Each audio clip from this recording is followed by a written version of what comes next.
And joining me first is Ms. Emin Zaparova, who is Ukraine's first Deputy Minister for Foreign Affairs of the government of Ukraine. Thank you very much. I hope that you are safe.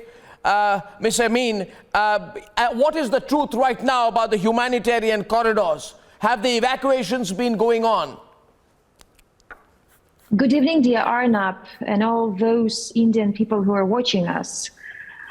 For the question, if I'm safe, I don't think that it's possible to feel safe anywhere in Ukraine because we are under airstrike, shellings and bombings. And millions of Ukrainians have been suffering humanitarian crisis when they have no electricity, water, food, warmth, and people have been just killed in a very cynical and terroristic way. The situation with the humanitarian corridors, even though there were arrangements to have humanitarian corridors on the territory of Ukraine, in fact, they don't work because Russia has been provocating and intentionally doing its best to have the corridors on its territory. And when, for example, foreign ambassadors have been appealing and requesting us to open up the corridors, we have the corridors, but it's not safe to move the Ukrainian territory because Russia have been constantly shelling these corridors, thus making the foreign ambassadors to call for the Russian side. And then Russia wants to look like a noble savior and to open up the corridors on the Russian territory. And we believe this is yet another hybrid war against my country. But for those terroristic actions that we have, unfortunately, the biggest concern is that we've been shelled from the sky. And the biggest request of Ukrainian leadership, including President Zelensky, is to provide no-fly zone. And I've also heard that your journalists and you, dear Arnab, say that United States have been pushing Ukraine to the war or have been provocating Russia to be more aggressive. I fully disagree with this statement. It's not an instigation. What we request from the Western world weapons for us to be defensive weapons, not offensive, for us to be much more prepared for those shellings and bombings that Russia has been committing against us. And this is not instigation. We have to call spade a spade.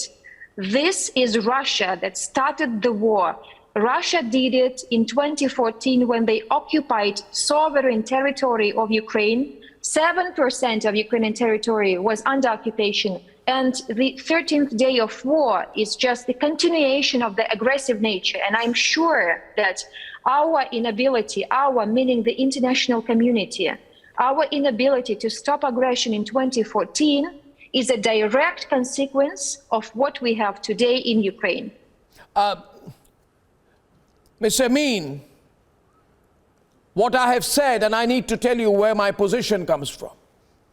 And let me tell you, first of all, no channel, no network across the world has fought so much to end the suffering of the Ukrainian people as our channel. Our people are on the ground in Lviv, in Kiev, in Kharkiv, where the bombings have happened, where the hospitals have been attacked, where the kindergarten schools have been attacked. So we have put our reporters on the ground and we can see what is happening to the people of Ukraine. But Ms. Zaparova, what I'm saying tonight is this. This is no longer about who started the war. This is now becoming about who will end the war.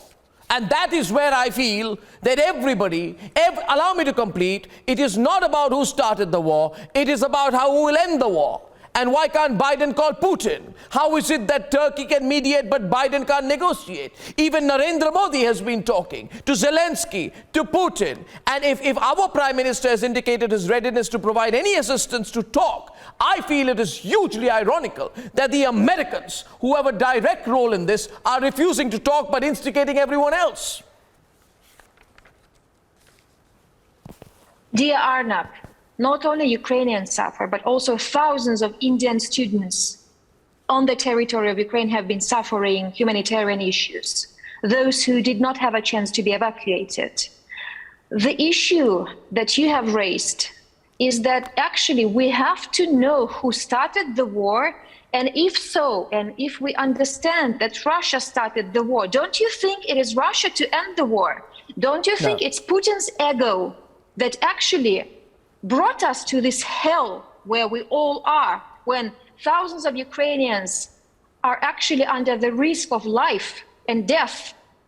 So if you ask me who is responsible for this and whose responsibility to end up the war, it is Russia and Putin himself, who brought his 140 million nation into the violence, hell of death, and crimes against my country.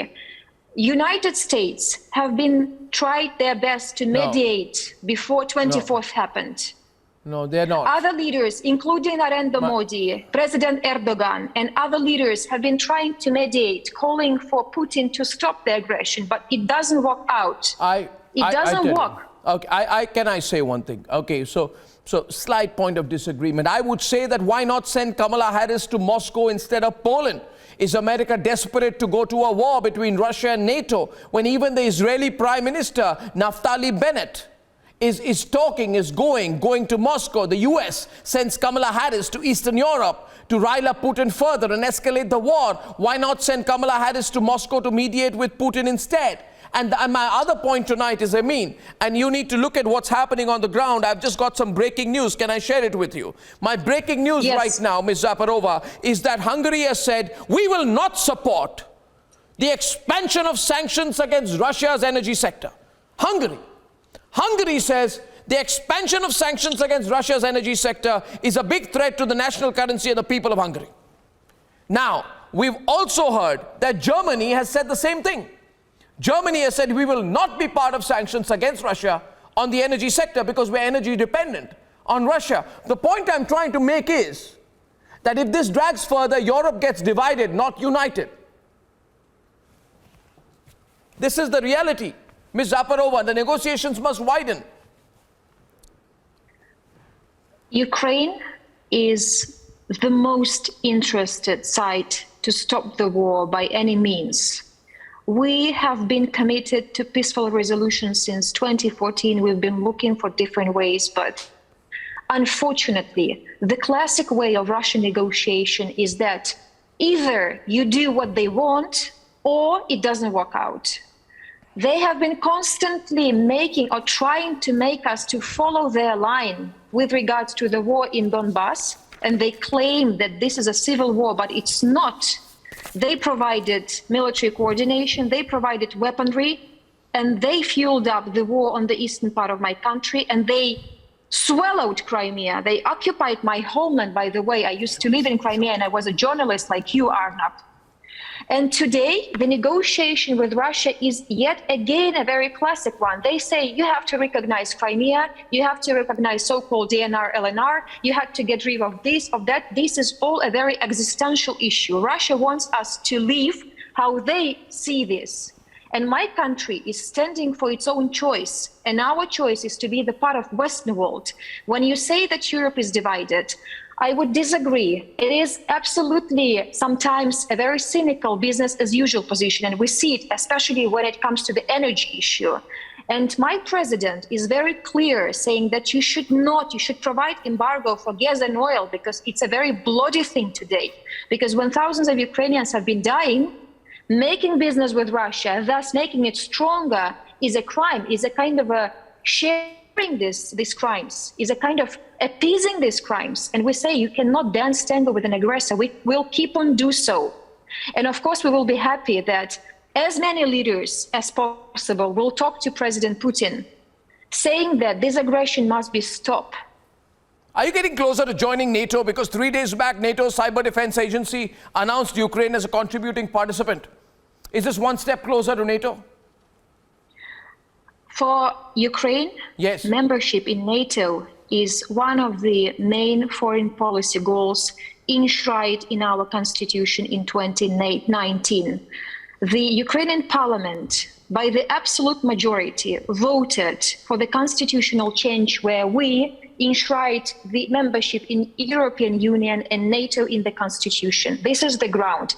And this is not something artificially brought by United States or other partners. This is indeed, and I'm very frank saying so, that this came from within. This is the choice of Ukrainian people, and we fight for it. The other issue, if the Western world will back us up, so we feel lack of this backup. When we ask NATO countries to assure a no-fly zone, we believe this is in a way making us keep on dying. When we request defensive weaponries, including planes and jets, they are not yet here, by the way. It is also about our preparedness and our readiness to fight back.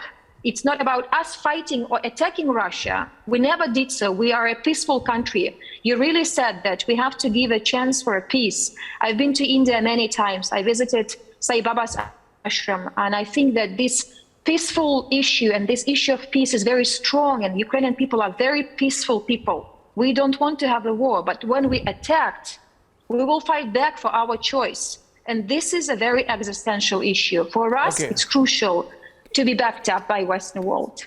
Okay.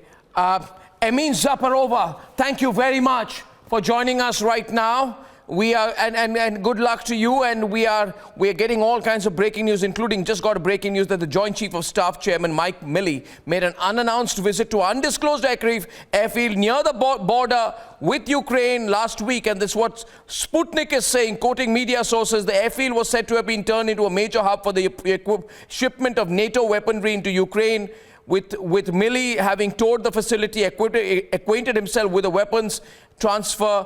And this is all Russia is basically trying to say that America is getting closer and closer to involving NATO in the conflict. That's Emin Zaparova. Thank you very much, ladies and gentlemen. That's Emin. Thank you.